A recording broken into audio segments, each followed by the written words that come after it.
This particular video is being put together as part of sanitary technique protocols for if someone were having to use the bathroom. I want to emphasize this very much. You should not be using a customer's bathroom if you can avoid it. It's a cesspool of microorganisms, and you're going to be adding more to that. It's going to be very difficult to not contract transient microorganisms on your body or spread them. So please do not use the customer's restroom if you can avoid it. Now let's begin the process.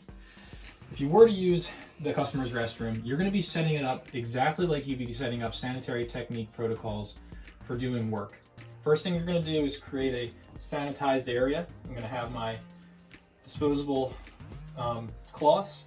I'm going to have any of my toiletries if I need them, my solvents, and then I'm going to have my step 1 gloves nearby. You can kind of put them where you want as long as you sanitize that area. So I'm probably going to have step 1 gloves on or step 3 gloves on at some point in the process. You're going to be taking these gloves off before you go to use the bathroom so that you don't contaminate your body with the transient microorganisms from the environment you were working in. So I'm going to take these off, pinching the outside of the glove, holding this first glove, pinching the inside of the glove, wrapping that all up. I'm going to put it on the sink. I'm going to sanitize this later, so no worries. I'm going to go do my business, and then I'm going to wash my hands. So we all have been learning a lot about the hand washing process, how much time that should take, what should be utilized. You should be using your own disinfectants and soap. If you don't have soap, you can use the customer soap, but you have to sanitize this area very well. So, I'm washing my hands for a very long period of time, at least 30 seconds. And once that's done, I'm going to be cleaning up and sanitizing the bathroom area. So I'm going to grab my stuff, spray some solvents on here. I'm going to start with the toilet. So first thing I'm going to do is the toilet handle, then I'm going to be doing the toilet seat, and anything else that I may have touched. People sometimes forget the toilet handle.